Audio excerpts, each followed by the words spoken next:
ओम कृष्णाय वासुदेवाय हरये परमात्मने प्रणतक्लेशनाशाय गोविंदाय नमो नमः।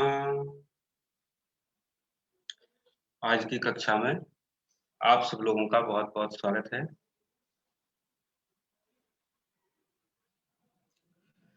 तो पिछली कक्षा में हम लोगों ने पढ़ा था अभिधा मूला व्यंजना। व्यंजना दो प्रकार की बताई थी, एक लक्षणा मूला और अभिधा मूला। वैसे तो वास्तविक जो लक्षणा का प्रतिपादन है पहले अभिधा मूला का होना चाहिए, क्योंकि पहले जो शक्ति आती है अभिधा आती है, इसके बाद लक्षणा दूसरी शक्ति शब्द की लक्षणा होती है। परंतु आचार्य मम्मट ने पहले लक्षणा का विवेचन करना उचित समझा, क्योंकि कुछ व्यंजना विरोधी जो थे तो व्यंजना को स्वीकार नहीं करते थे, व्यंजना को लक्षणा में ही अंतर्भाव करते थे कि व्यंजना मानने की कोई आवश्यकता नहीं है, लक्षणा से ही व्यंग्यार्थ की प्रतीति हो जाए। तो आचार्य मम्मट ने तर्क सहित युक्ति से पहले व्यंजना की स्थापना करी कि लक्षणा से व्यंग्यार्थ की प्रतीति नहीं हो सकती है, अर्थात व्यंग्यार्थ की प्रतीति के लिए हमें लक्षणा माननी ही पड़ेगी। तो आपको जो लक्षणा मूला व्यंजना थी उसको बताया गया था। जैसे उसमें आया था लक्षणा मूला का कि यस्य प्रतीति मादातुम लक्षणा संभाष्यते फले शब्दैक गम्यत्र व्यंजनान्ना पराक्रिया। तो गंगायाम घोषा जो उदाहरण था जो लक्षणा मूला व्यंजना का, इसमें जो व्यंग्य होता है वो लक्षणा के द्वारा नहीं हो सकता है, ये आचार्य मम्मट ने बताया। और अब इसके बाद जो है अभिधा मूला को कह रहे हैं कि अभिधा मूला कैसी होती है, तो इसको बताया था। फिर भी एक बार इसको समझ लेते हैं मोटा मोटी, क्योंकि जो था वो लगभग 3-4 दिन वो कक्षा नहीं हो पाई है, मेरी व्यस्तता थी, मैं भी गुरु जी के आश्रम में आया हुआ था, कुछ वार्षिक उत्सव चल रहा था, तो इस कारण से तो एक बार उसको पुनः देख लेते हैं, क्योंकि जो विषय है तो सरलता से जो आगे का विषय है वो समझ में आ जाएगा। तो जो अभिधा मूला है, तो प्रत्येक शब्द की जो शक्ति है उसमें निहित रहती है। कुछ शब्द ऐसे हैं वो अनेकार्थक हैं। वैसे तो जो शब्द हैं सबके प्रत्येक शब्द के अर्थ निश्चित हैं, लेकिन कुछ शब्द ऐसे हैं कि उनके अनेक अर्थ होते हैं। जैसे हरि शब्द है, तो हरि शब्द अनेकार्थक है। अनेकार्थक होने से उसके अर्थ 13 प्रकार के बताए गए हैं। उसका हरि का अर्थ एक यम भी होता है, अग्नि भी होता है, और हरि का अर्थ बंदर भी होता है। तो इस प्रकार से उसके कब कौन सा अर्थ लेना है, तो उसी के बारे में जो आचार्य मम्मट ने जो दी है कारिका, अनेकार्थस्य शब्दस्य वाचकत्वे नियंत्रते संयोगाद्य वाच्यार्थ अधिकृत व्याप्रतिरंजनम। आचार्य मम्मट कहते हैं संयोग आद्य ही, संयोग आदि के द्वारा, संयोग आदि जो है हमारे जो आगे बताए जाएंगे, जो 13 संयोग आदि हैं, इनके द्वारा क्या होता है, संयोग आदि अनेकार्थस्य शब्दस्य वाचकत्व नियंत्रित, इसके अनेकार्थक जो शब्द हैं उनका वाचकत्व नियंत्रित हो जाता है संयोग आदि के द्वारा। इसके बाद जो अवाच्यार्थ धी, अवाच्यार्थ धी अर्थात ज्ञान, धी अर्थात ज्ञान, जो अवाच्यार्थ ज्ञान है, अर्थात जो वाच्यार्थ नहीं है, वाच्यार्थ से भिन्न है, इतर है, उस जब उसका ज्ञान होता है हमें, तो वहां पे तो अविधा शक्ति हो नहीं सकती है, क्योंकि अविधा जो होती है वो अविधेयार्थ का ही ज्ञान कराती है, अर्थात वाच्यार्थ का ही ज्ञान कराती है। वाच्यार्थ का ही ज्ञान कराने के उपरांत वो क्षीण हो जाती है। जब हमें वाच्यार्थ से भिन्न अवाच्यार्थ अर्थ की प्रतीति जो कराता है, जो व्यापार कराता है, वह व्यापार व्यापृति अर्थात व्यापार, अंजनम, अंजनम अर्थात व्यंजनम, तो वो व्यापार व्यंजन व्यापार ही है, वो अविधा व्यापार नहीं हो सकता है, ना वो लक्षणा हो सकता है।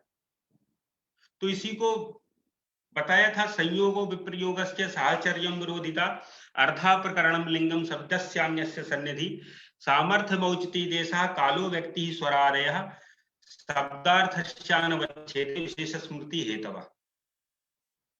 तो ये संयोग आदि बताए गए हैं, संयोग प्रयोग साहचर्य विरोधिता, इनके द्वारा जो है अर्थ निश्चित हो जाता है।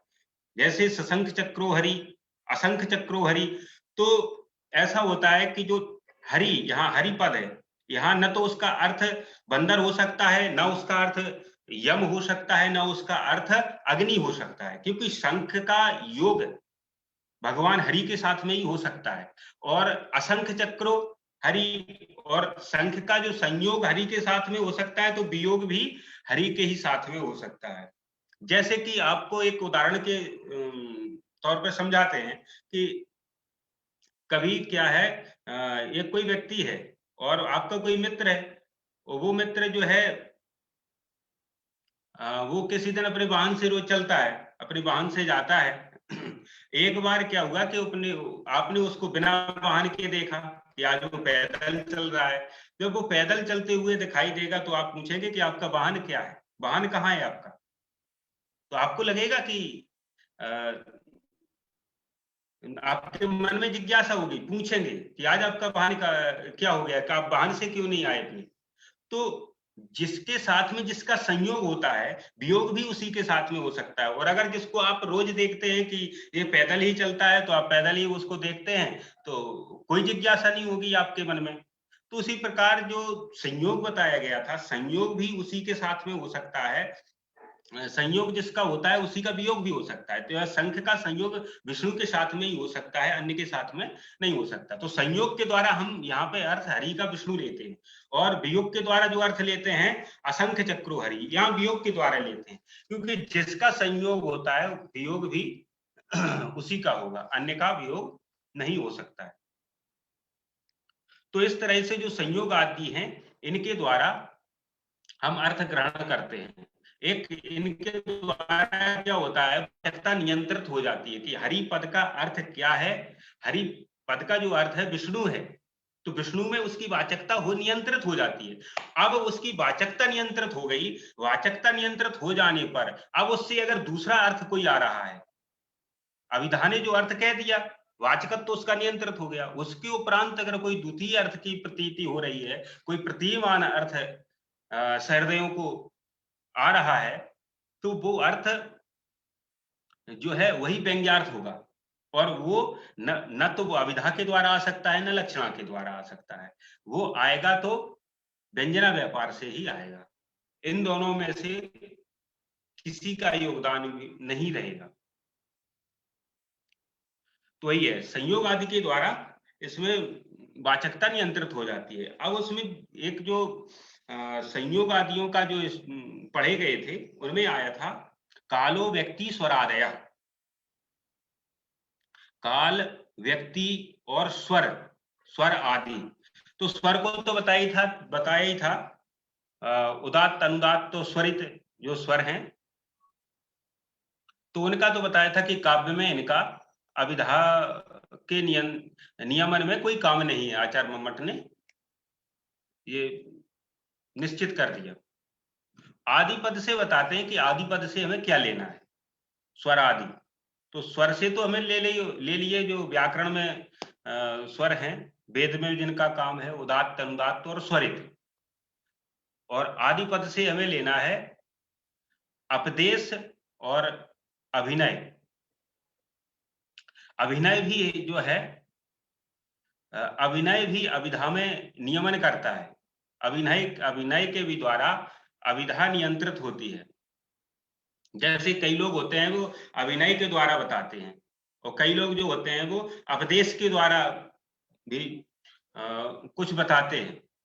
तो अभिधा, जो अभिनय और अपदेश क्या है, तो इसके बारे में बताते हैं कि जो अपदेश होता है, अपदेशो नाम हृदय निहित हस्तादिना अभिमत निर्देश। जैसे कोई अपने हृदय पे हाथ करके ऐसे करके कहता है, कोई अभिनय करके बताता है कोई किसी कहानी को बताता है तो अपने हृदय पे भी हाथ रखता है और इत्यादि करके मतलब अपने हस्त संचालन के द्वारा वो पूरी जो कहानी है उसको समझाता है। तो ये अभिनय कहलाता है, ये उपदेश कहलाता है। और अभिनय जो होता है कि किसी अवस्था का वर्णन करना। हाथ से जो लोग अवस्था का वर्णन करते हैं, कई लोग बताते हैं ना कि वो बालक कितना सा है तो कहते हैं इतना सा है। ऐसे हस्त अवस्था से उसका प्रत्येक उसकी क्रियाओं का वर्णन करते हैं जो, तो वो अभिनय के द्वारा आ जाता है। जैसे कोई नाटक करता है ना, तो जो नाटक करता है, जैसे कोई हम देखते हैं जो रामायण देखते हैं, रामायण सीरियल देखते हैं, तो उसमें क्या है कि जो हम देखते हैं कि जो राम है, तो जो राम का अभिनय करता है वो क्या करता है कि जो राम ने क्रियाएं करी हैं उन क्रियाओं को वो अपनी हस्त क्रियाओं के द्वारा, अपने शारीरिक क्रियाओं के द्वारा बताता है कि राम ने कैसी क्रियाएं करी। तो वो सारी वो क्या करता है, वो अपने अंदर उतार करके वो उनका अनुकरण करता है। तो अवस्थानुकृति नाट्यम ये कहलाता है अभिनय। ये नाट्य में नाट्य होता है तो उसमें इसका कार्य रहता है। और उपदेश होता है कोई किसी को कहानी बता रहा है अपनी हृदय पर रख करके, हाथ रख करके कि ये इसने ऐसा किया वो, तो उसमें जो होता है जो अपनी ओर जो इशारा कर रहा है तो उसमें उसी का नाम आ जाता है। जैसे ये एक इसमें आता है, पद्य आता है, हल गाथा सप्तशती का पद्य है। एतावन मात्रस्तनिका एतावन मात्राभ्याम अक्षिपत्राभ्याम एतावन मात्रावस्था एतावन मात्रैहि दिवसैहि। तो ये कोई ऐसा वर्णन आता है, कोई एक नायक है और वो जिसको किसी को नायिका को प्रेम करता था, वो नायक वो था, वो बचपन में कहीं बाहर चला गया, कुछ समय के लिए वो बाहर चला गया। अब वो जब बाहर से आया, बहुत चिरकाल पर्यंत वहां पर रहा कहीं, और वहां से वापस लौट करके आया तो उसकी जो नायिका की जो वो दूती है, तो वो दूती उस नायक को बता रही है, उसकी अवस्थाओं को बता रही है। उस अवस्थाओं का वर्णन इसमें किया गया है। तो वो कह रही है कि एतावन मात्रई दिवसई, इतने मात्र दिनों में ये जो नायिका है, एतावन मात्रई दिवसई, वो नायक यहाँ पे नहीं था, नायक चला गया था, तो इतने मात्र दिनों में एता मात्र स्तनिका, वो अपने हाथों से बताती जा रही है, अपने हाथों से इशारा कर रही है, अपने हाथों से अभिनय कर रही है। ये अभिनय का उदाहरण है। तो अब अपने हाथों से अभिनय करती जा रही है कि एतावन मात्र दिवसई, मात्र इतने दिनों में इतने बड़े स्तनों वाली ये एतावन मात्राभ्याम अक्षिपत्राभ्याम, और ये इतने बड़े नेत्र, कमल के समान नेत्र वाली ऐसी अवस्था को प्राप्त हो गई है। एतावन मात्रा अवस्था, तो इस तरह की अवस्था को ये प्राप्त हो गई है। तो ये वो नायिका है, वो नायिका की दूती है, वो दूती उस नायक को बता रही है बता रही कि वो नायक इतने दिनों तक जो बाहर रहा है, तो बाहर आने के बाद जब उसने देखा तो उसकी सारी क्रियाओं को अपने हाथ से बता रही है। वो जब उनके नेत्रों का वर्णन कर रही है, नायिका के नेत्रों का वर्णन कर रही है, तो अपने हाथों को कमल की तरह बना ले रही है। तो अपने हाथों के द्वारा उस तरह का अभिनय कर रही है। तो प्रत्येक जो नायिका की जो अंगों की जो वृद्धि हुई है उसको अपने हाथों के द्वारा बता रही है, उसको तथावत करके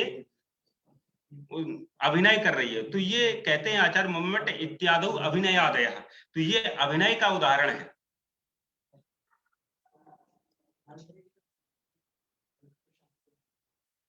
तो वही आचार्य मम्मट कहते हैं कि इत्थम संयोगादि अर्थांतर अविधायकत्वे निवारतेपि अनेकार्थस्य शब्दस्य यत्किंचित् अर्थांतर प्रतिपादनम तत्र न अविधा नियमनात् तस्याः। आचार्य मम्मट कहते हैं कि इत्थम संयोग आदि भी अर्थांतर अविधायकत्वे, इस प्रकार से जो संयोग आदि के द्वारा क्या होता है, अर्थ का नियमन हो जाता है, अर्थ का नियमन हो जाता है कि कौन सा शब्द किस अर्थ का वाचक रहेगा, की वाचकता नियंत्रित हो जाती है। गुरुजी आवाज नहीं आ रही आपकी। भी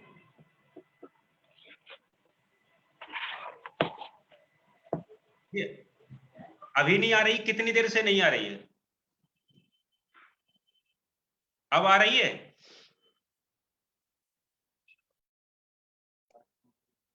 हरिओम, अब आ रही है? आई सर आई। अच्छा, कितनी देर से नहीं आ रही है?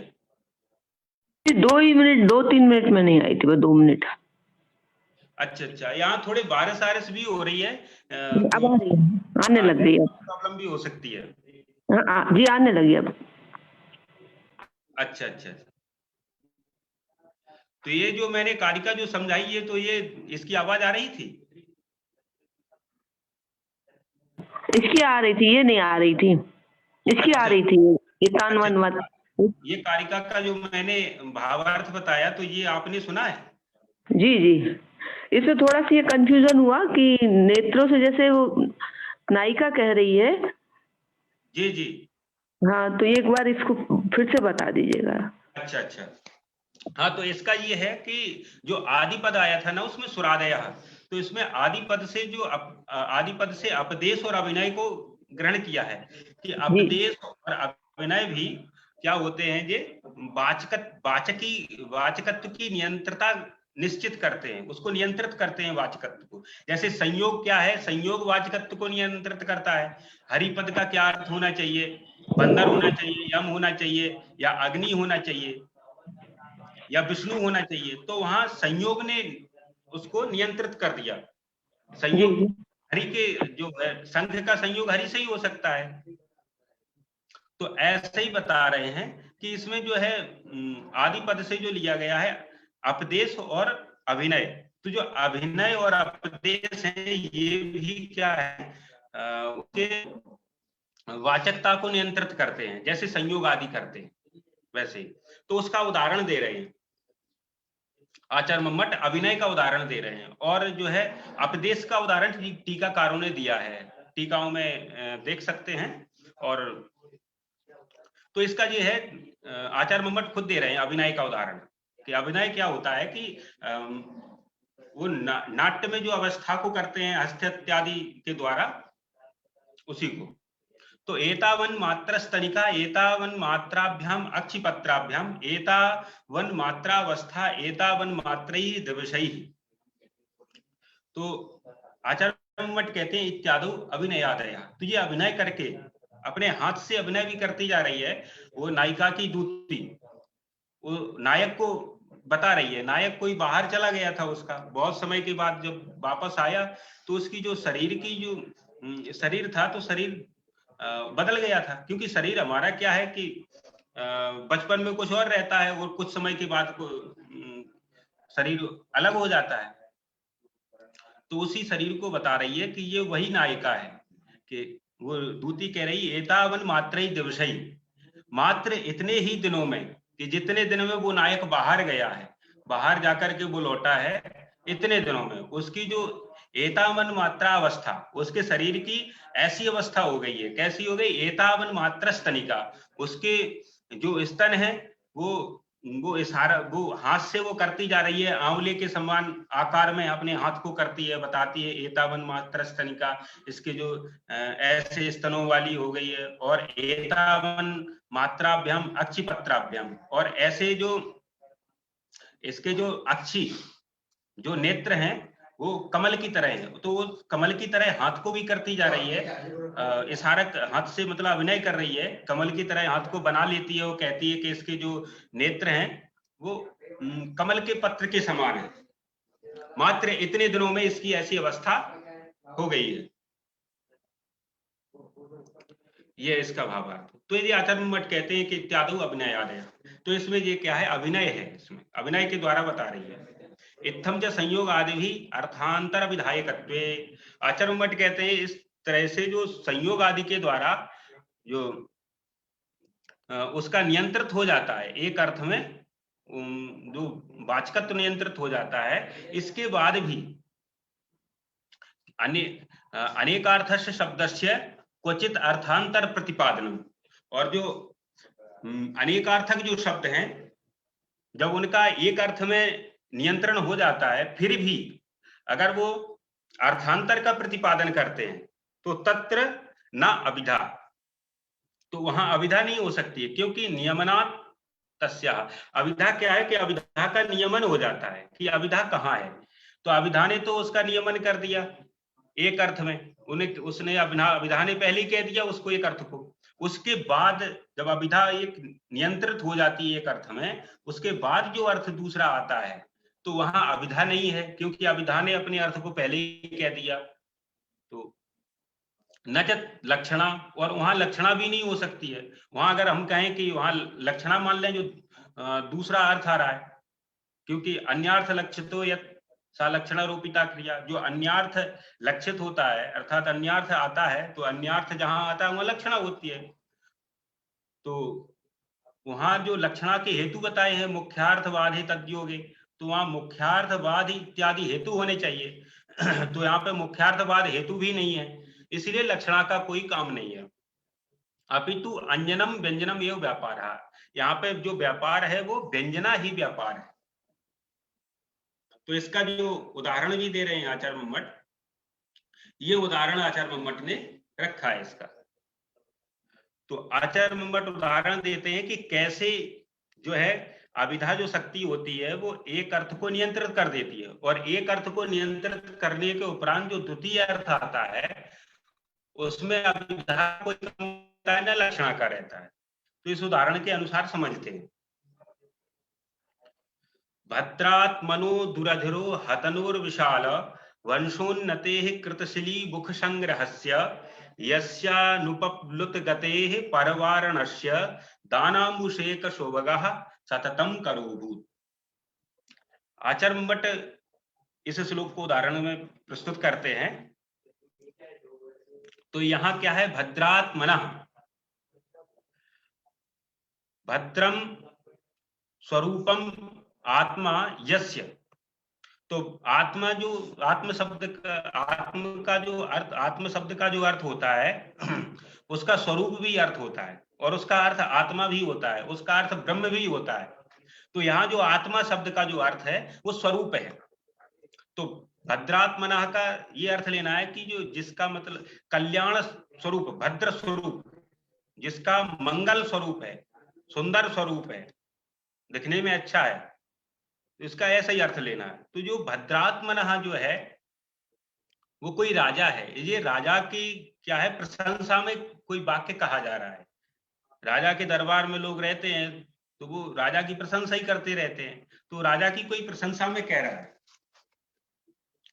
तो एक तो अर्थ जो है जो हमें अभिधा के द्वारा प्राप्त होता है वो हमें अर्थ राज पक्ष में प्राप्त होता है, और इसका जो है दूसरा अर्थ जो सहृदयों को आता है वो वासना के वशी, जो सहृदय क्या है कि उनके अंदर वासना जागी हुई रहती है, तो सहृदय जो वासना के कारण द्वितीय अर्थ की भी प्राप्ति करते हैं।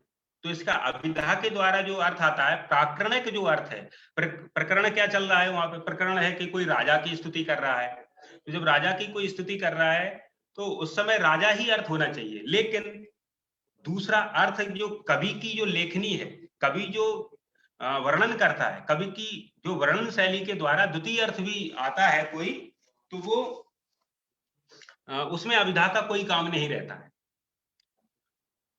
तो इसमें जो बताया गया है कि भद्रात्मनु जो राजा है वो सुंदर स्वरूप वाला है, और इसका अंतःकरण भी अर्थ ले सकते हैं कि अतः सुंदर अच्छे अंतःकरण वाला है, और उसका जो शरीर है, उसका शरीर जो है जो उसका शरीर है वो विलक्षण शरीर है, अविहरणीय है, ऐसा दूसरे का शरीर नहीं है, नहीं किसी के पास ऐसा शरीर नहीं जो जैसा शरीर उसके पास है, अनविभवनीय है। तो ऐसे अनविभवनीय शरीर से युक्त और अपने जो वंशोन्नति है और अपने जो उसके कुल की जो उन्नति है, अपने कुल की उन्नति करने वाला, अर्थात कि वो ऐसा राजा है कि उस राजा से ही उसके कुल की उन्नति होती है। एक तो देखो होता है कोई व्यक्ति जिस कुल में उत्पन्न होता है, कोई व्यक्ति अपने कुल में उत्पन्न हुआ तो या तो मतलब वो उससे ही कुल की उन्नति होती या कुल के द्वारा उसकी उन्नति होती है। तो इसका दोनों अर्थ ले सकते हैं कि ये ऐसा राजा जो है कि जिसके कारण उसके कुल की उन्नति हो रही है, और ऐसा भी ले सकते हैं कि इसका ऐसा कुल है कि उस कुल के कारण इसकी उन्नति है राजा की। वाण चलाने का जो कृतशिली मुख संग्रहस्य, शिली मुख कहते हैं वाणों को, तो उसने वाणों का निरंतर अभ्यास किया है। ऐसा निरंतर अभ्यास करने वाला जो राजा है वो भद्रात्मा राजा। और यस्य अनुपप्लुत गति, उसकी अनुपलुप्त अर्थात अबाधित, अनुपप्लुत को कहते हैं अबाधित, उसकी जो गति कैसी है, अबाधित गति है, वाला शत्रुओं का वारणस्य, शत्रुओं का वारण करने वाला, शत्रु तो उसके सामने टिकते ही नहीं है। तो ऐसा राजा कि शत्रुओं का निवारण करने वाला और दानाम्बु शेक होगा। तो राजा ऐसा है कि उसका जो हाथ है कराहा, उसका जो हाथ है निरंतर दान के जल में लगा हुआ रहता है। जब कोई हम दान करते हैं ना तो संकल्प करते हैं, तो उन भाव, ये कवि का भाव है कि वो राजा ऐसा है कि उसका जो हाथ है वो दानाम्बु जल में, अर्थात जो संकल्प जल है, जब दान करते हैं तो जो संकल्प इत्यादि करते हैं तो उसमें हाथ में जल डालते हैं, तो उसका जो हाथ है दान के संकल्प में निरंतर शोभायमान रहता है। निरंतर अर्थात वो दान के लिए उद्यत रहता है, हमेशा दान करता ही रहता है।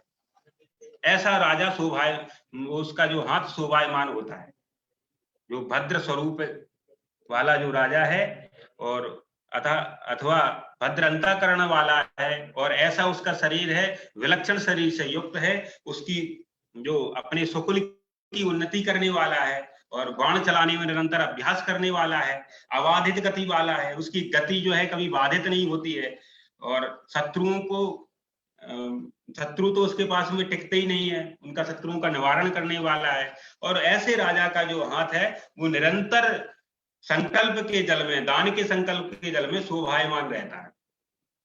ये रहा राजा के पक्ष में। तो यहाँ जो शक्ति अभिधा के द्वारा ये अर्थ बताया, ये प्रकरण से पता चल रहा है कि कोई राजा की स्तुति कर रहा है। अब जो द्वितीय अर्थ जो आ रहा है, अब वो सहृदय है, तो सहृदय इसको जब बार बार पढ़ेगा तो इसमें वो देखेगा। तो अब एक क्या होता है कि जो हाथी होते हैं उनमें जातियां भी होती हैं, तो एक भद्र जाति भी होती है हाथियों की। तो अब हाथी पक्ष में भी इसको घटाते हैं, तो भद्र जाति वाले जो हाथी हैं, और जब हाथी वो होते हैं तो उनमें क्या होता है, वो हाथी भद्र जाति वाले होते हैं, तो उनके ऊपर चढ़ने में वो कठिनाई होती है बड़ी, तो वो चढ़ने में क्या कठिनाई से युक्त होते हैं, और उनका जो शरीर होता है, उनका शरीर बड़ा विशाल शरीर होता है, जो उसके पृष्ठदंड होते हैं, बड़े बड़े विशाल पृष्ठदंड होते हैं, और जो उसका कृतशिली मुख संग्रहस्य, तो उसका जो शिलीमुख कहते हैं, भ्रमरों को भी कहते हैं, तो उसने जो मद जल होता है, जब हाथी का मद बहता है तो वहां भ्रमर भी बहुत आ जाते हैं। तो हाथी वो क्या करता है कि शिलीमुखों का संग्रह कर लेता है, अर्थात भ्रमरों का संग्रह हो जाता है। तो ऐसा वो हाथी कि जिसके मद जल के कारण भ्रमरों का संग्रह हो जाता है, तो भ्रमरों का संग्रह करने वाला वो हाथी, और विलक्षण गति वाला, अबाधित गति, वो जब वो चलता है तो मदमस्त हाथी, तो उसकी गति ही विलक्षण होती है, अद्भुत गति होती है। और ऐसी जो उसकी सूंड है, तो सूंड को कर भी कहते हैं। यहाँ जो कर पद आया तो कर को सूंड कहते हैं। तो उसकी जो हाथी है, जो उसकी सूंड है, वो मदजल, जो उसका जो दानांबू रहता है अर्थात मदजल रहता है, उससे वो सिक्त रहती है, अर्थात उसमें निरंतर जो है उससे अनुरक्त रहती है, भीगी हुई रहती है उससे, वो मद के जल से। तो ऐसा वो हाथी है, उसका जो सूंड है, जो कर है, वो निरंतर शोभायमान रहता है। हाथी का जो मद जल से उसका जो सूंड अर्थात कर, जो उससे निरंतर बहता रहता है, तो उससे जो सिक्त रहता है अर्थात उससे अनुरक्त रहता है, तो वो बड़ा शोभायमान हो रहा है। तो ये रहा हाथी पक्ष में और राज पक्ष में। तो इसकी जो है, जो पहले अभिधा ने जो इसका अर्थ नियंत्रित किया प्रकरण के अनुसार, क्योंकि जो उसमें हमने पढ़ा था ना, जो संयोगो विप्रयोगस्य साहचर्यम विरोधिता अर्था प्रकरणम लिंगम शब्दस्यान्यस्य सन्निधे, तो उसमें एक प्रकरण आया था। तो उसमें प्रकरण के भी द्वारा अभिधा का नियमन होता है। तो यहाँ प्रकरण के द्वारा जो अभिधा का नियमन हुआ है वो राज पक्ष में हुआ है। अब जो सहृदय हैं, सहृदय सुनते हैं तो उनको द्वितीय अर्थ ये भी, इसकी भी प्रतीति होती है। जब उनको इस अर्थ की द्वितीय हाथी पक्ष में, गज पक्ष में प्रतीति होती है, तो इसमें अभिधा का कोई नियमन नहीं है, अर्थात अभिधा का काम नहीं है, क्योंकि प्रकरण के द्वारा जो अभिधा आई तो उसने राज पक्ष में ये अर्थ बोध कराया, और ये द्वितीय जो अर्थ आया इसमें अभिधा का कोई काम नहीं है। क्योंकि एक बार जो शक्ति आती है, एक बार शक्ति अपना काम कराने के बाद वो शक्ति क्षीण हो जाती है, और जो क्षीण शक्ति हो गई वो दोबारा से फिर नहीं आ सकती है। तो इसलिए जो दोबारा से शक्ति वो अभिधा नहीं आ पाएगी, तो वो यहीं क्षीण हो जाएगी। और जो द्वितीय जो अर्थ आ रहा है, न तो ये लक्षणा के द्वारा आ सकता है, क्योंकि यहाँ पे लक्षणा के लिए क्या चाहिए, मुख्यार्थवाद चाहिए, तो यहाँ पे मुख्यार्थवाद है नहीं। अर्थात भद्रात्मनो में कहीं ऐसा मुख्यार्थवाद नहीं हो रहा है कि मुख्यार्थ समझ में ना आए, अर्थात अन्वय में कोई बाधा नहीं आ रही है। जब अन्वय की अनुपत्ति नहीं हो रही है तो लक्षणा भी नहीं हो सकती है, और लक्षणा नहीं होगी, अभिधा का कोई काम नहीं है, क्योंकि अभिधा ने ये अर्थ दे दिया, लक्षणा का कोई काम नहीं है यहाँ। तो यहाँ पे व्यंजना की शक्ति आएगी, व्यंजना शक्ति के द्वारा यहाँ पे जो द्वितीय अर्थ की प्रतीति हो रही है। तो ये रहा हमारा जो शाब्दी व्यंजना। शाब्दी व्यंजना जो है दो प्रकार की बताई थी, एक लक्षणा मूला और अभिधा मूला। अब जो आएगा वो आएगी आर्थी व्यंजना का, आर्थी व्यंजना का वर्णन आएगा। अब तृतीय उल्लास में उसका वर्णन आएगा। तो अब इसी में आचार्य मम्मट कहते हैं, शब्द को बताते हैं, तद्युक्तो व्यंजका शब्द, अर्थात तद्युक्तो व्यंजन युक्ता, जो व्यंजना व्यापार से युक्त जो शब्द होता है तो वो शब्द व्यंजक कहलाता है। तो तीन शब्द बताए थे, वाचक, लाक्षणिक और व्यंजक। जो वाचक शब्द था तो वो अभिधा से युक्त था, और जो लाक्षणिक था वो लक्षणा से युक्त था, और जो व्यंजक है वो व्यंजना से युक्त। तो वो व्यंजना से युक्त होने के कारण शब्द क्या कहलाएगा, व्यंजक। और यत् सुअर्थांतर युक्त था, और उसको कहेंगे यत् अर्थात क्योंकि जो वो शब्द है यत् साहा शब्द अर्थांतर युक्त, अर्थात वो अर्थांतर से युक्त हो जाता है। अर्थांतर युक्त का मतलब अर्थांतर दूसरे अर्थ से वो युक्त हो जाता है शब्द। दूसरे अर्थ से कैसे, कि जैसे अभी जो भद्रात्मनः जो श्लोक आया, इसमें जो इसने अर्थ दिया, अविधेय अर्थ दिया इसने, राजपक्ष में इसने दिया। अब इसने राजपक्ष में दे करके अब यही शब्द जो भद्रात्मना है, तो ये शब्द, ये एक तो राजा को वही राजा अर्थ में नियंत्रित हो जाता है, और द्वितीय जो राजा के अलावा जो अर्थ देता है वो गज अर्थ देता है, अर्थात हाथी अर्थ देता है। तो हाथी परक जो अर्थ है, तो उससे युक्त कौन है, वो शब्द है भद्रात्मनः जो शब्द है, तो वो शब्द क्या कहलाएगा, वो व्यंजक कहलाएगा। वो वाचक इसलिए नहीं हो सकता क्योंकि वाचकता उसकी जो है वो, हाँ, वो है जो राजा पक्ष में है, और जब हम हाथी अर्थ लेंगे उस पक्ष में तो उसकी व्यंजकता है, तो हम उसको व्यंजक अर्थ कहेंगे कि वो शब्द है वो व्यंजक है। तो वो कैसा व्यंजक है, उसकी व्यंजकता कैसे होती है, तो उसको आचार्य मुम्मट बताते हैं तद्युक्तो, अर्थात व्यंजना व्यापार से युक्त होने के कारण, वो व्यंजना व्यापार से उसका संबंध रहता है, उससे जुड़ जाने के कारण वो शब्द व्यंजक कहलाता है। और जब वो शब्द व्यंजक हो जाता है तो यत अर्थात, क्योंकि सा से लेना है शब्द, अर्थांतर युक्त था, अर्थात वह जो शब्द है अर्थांतर युक्त, अर्थात दूसरे अर्थ से उसका संयोग होने से, अर्थोपि व्यंजक, तो उसके दूसरे अर्थ से संयोग होने से, अर्थात जो भद्रात्मना शब्द है इसका दूसरे अर्थ से, अर्थात एक तो राजा पक्ष के अलावा वो हाथी पक्ष के, गज पक्ष के अर्थ के साथ उसका संयोग होने से, तो वो जो शब्द है उसका संयोग होने से तो अर्थों भी व्यंजक, तो अर्थ भी क्या हो जाएगा, व्यंजक, सहकारी तयामता, वो सहकारी उसका होने के कारण। अर्थ क्या है, शब्द कब व्यंजक होगा, जब अर्थ की सहकारिता होगी। जब तक हम द्वितीय अर्थ नहीं लेंगे, गज पक्ष वाला अर्थ नहीं लेंगे, तब तक जो भद्रात्मना जो शब्द है वो व्यंजक नहीं बन सकता है। जब हम गज पक्ष से उस शब्द को भद्रात्मना इत्यादि श्लोक को जोड़ देंगे तब उसकी व्यंजकता शब्द की होगी। तो उसमें सहकारिता किसकी है, अर्थ की। जो गज पक्ष वाला जो अर्थ है, अर्थात द्वितीय अर्थ, अर्थांतर उसको भी कह सकते हैं, तो जो द्वितीय अर्थ है उसकी जो सहकारिता है शब्द को व्यंजक बनाने में, तो शब्द जब व्यंजक होता है तो सहकारिता शब्द की रहती है। इसी प्रकार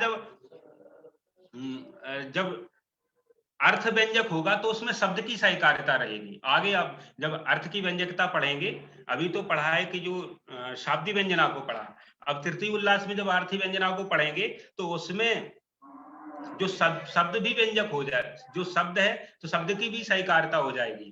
तो कहने का तात्पर्य ये है, आचार्य मुम्मट का जो भाव है कि जो शब्द व्यंजक होता है तो उस व्यंजक बनाने में सहकारिता किसकी होती है, अर्थ की।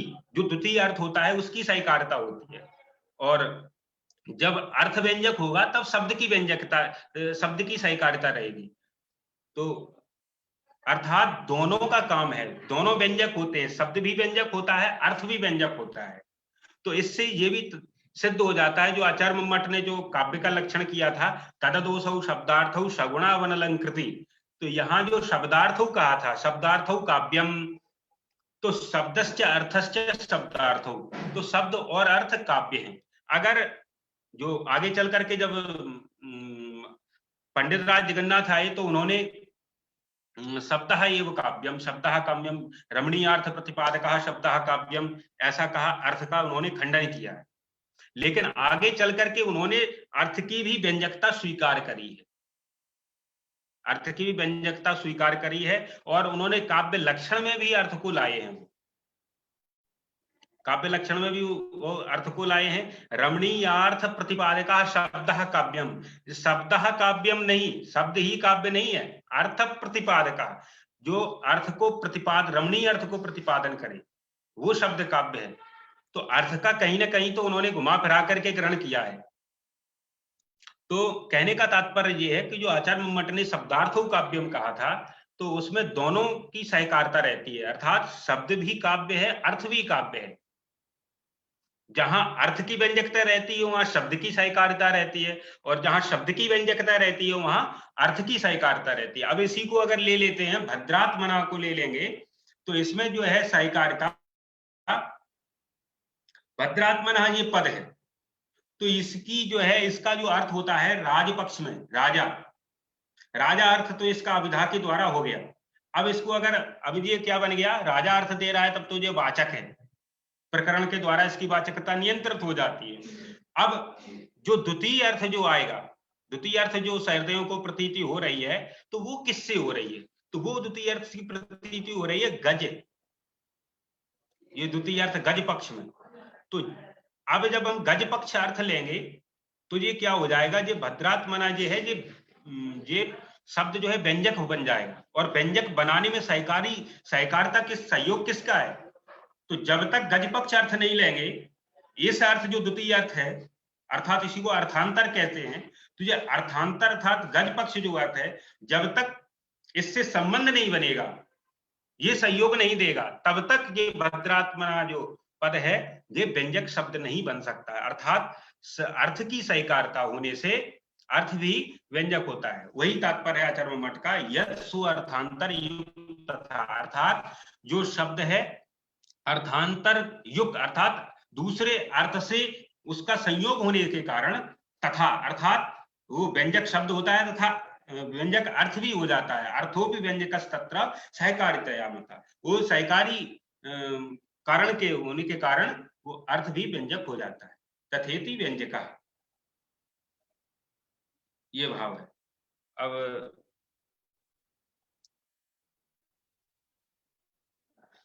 यहां जो है द्वितीय उल्लास है वो हमारा पूरा समाप्ति की ओर जाता है, तो द्वितीय उल्लास पूरा होता है, और इसके बाद जो है कल से जो है तृतीय उल्लास का प्रारंभ करेंगे। और आपको लोगों को समस्या हुई तो आप लोग अपने प्रश्न रख सकते हैं। गुरुजी, जो ये भद्रात्मनो वाला श्लोक है, ये किसका उदाहरण माना जाएगा? ये उदाहरण जो है अभिधा मूला व्यंजना का उदाहरण है, व्यंजना का उदाहरण है, जो अभी बताया था ना, जो संयोग आदि के द्वारा, जो 13 संयोग आदि हैं, उनके द्वारा क्या होता है कि शब्द की जो वाचकता है वो नियंत्रित हो जाती है। अर्थात जो अनेकार्थक शब्द हैं, एक शब्द के कई अर्थ होते हैं। जैसे राम को ही से ले लो, राम के 3 अर्थ होते हैं, एक परशुराम, एक बलराम और एक दशरथ पुत्र राम। तो कहां पे दशरथ पुत्र राम अर्थ लेना है, कहां पे परशुराम अर्थ लेना है, कहां पर बलराम अर्थ लेना है। तो ये क्या होता है, संयोग आदि के द्वारा इनकी सब वाचकता नियंत्रित हो जाती है। जैसे हरिपद है, तो हरि शब्द के ही 13 अर्थ बताए गए, 13 इसके वाचक, इसके जो है वाच्यार्थ है 13। तो कहां पे हमें कौन सा अर्थ ग्रहण करना है, ये सब, ये संयोग, विप्रयोग, साहचर्य, विरोधिता, अर्थ, प्रकरण इत्यादि के द्वारा इनकी जो वाचकता नियंत्रित हो जाती है। अर्थात एक अर्थ को ही ये उस समय कहते हैं। जब राम और लक्ष्मण का दोनों का संयोग हम करेंगे, तो जो राम शब्द है, राम शब्द से हम किसको जानेंगे, दशरथ पुत्र राम। तो वहां हम परशुराम को नहीं जानेंगे, क्योंकि यहाँ पे जो साहचर्य है, किनके साथ में साहचर्य है, तो लक्ष्मण के साथ में है। तो यहाँ पे हम लक्ष्मण के साथ में परशुराम, बलराम का तो साहचर्य हो नहीं सकता, परशुराम का भी साहचर्य नहीं हो सकता है। राम लक्ष्मण जो होता है वो दशरथ पुत्र के ही साथ में हो सकता है, दशरथ पुत्र राम। ऐसे ही जो हरिपद का जो अर्थ है, तो हरिपद के इतने ही अर्थ हैं, 13 हैं। उनमें सशंख चक्र, अगर शंख के साथ हरि, तो शंख के साथ में हरि, अर्थात शंख का संयोग किसके साथ में हो सकता है, हम बंदर अर्थ थोड़ी ले सकते हैं, क्योंकि बंदर के साथ में शंख का संयोग कभी हो ही नहीं सकता है। तो शंख का संयोग है भगवान विष्णु का, तो वहां विष्णु अर्थ को ही कहेगा। तो ऐसे ही जो है, जो प्रकरण के द्वारा भी अर्थ आता है। कोई ऐसा प्रकरण चल रहा है, किस चीज का प्रकरण चल रहा है, तो वो प्रकरण को देख करके पता लगता है। तो यहाँ जो है भद्रात्मना है, तो यहाँ पे जो भद्रात्मना का अर्थ राजा होता है। तो राजा क्यों है, क्योंकि ऐसा वो इस समय प्रसंग ऐसा चल रहा है। प्रसंग क्या, वो कोई राजा की स्तुति कर रहा है, तो ये राजपक्ष में आएगा, तो इसकी जो है वाचकता राजपक्ष में नियंत्रित हो जाती है। अब जो द्वितीय अर्थ आता है, वाचकता नियंत्रित होने के उपरांत जो सहृदयों को, अर्थात जो सचेतस हैं, तो उनको जो है द्वितीय अर्थ की प्रतीति होती है वो व्यंजना व्यापार के द्वारा होती है, वो व्यंग्यार्थ कहेंगे।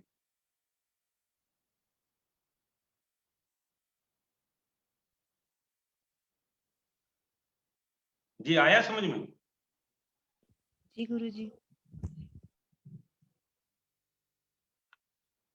तो आप लोग देख ही रहे होंगे जो पुस्तक है ना, मैंने आप लोगों को बताई थी, उसको पढ़ते हैं आप लोग,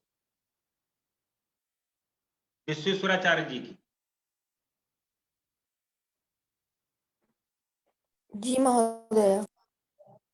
अच्छा अच्छा, हाँ, तो उसमें जो है ये सारी चीजें उसमें अच्छी तरह से समझाई गई हैं, और इस कक्षा को लेकर के आप उसको अगर पढ़ेंगे तो उसमें सरलता से आप समझ सकते हैं, और उसमें समझ करके अगर जो आपको समझ में नहीं आ रहा है तो हम आप वो चीज आपको समझाएंगे। चलिए, तो कक्षा को यहीं विश्राम की ओर ले चलते हैं, कल उपस्थित होते हैं तृतीय उल्लास के साथ में। ओम सर्वे भवन्तु सुखिनः, सर्वे सन्तु निरामयाः, सर्वे भद्राणि पश्यन्तु, मा कश्चित् दुःखभाग् भवेत्। ओम शांति शांति शांति। सर्वेभ्यो धन्यवादः।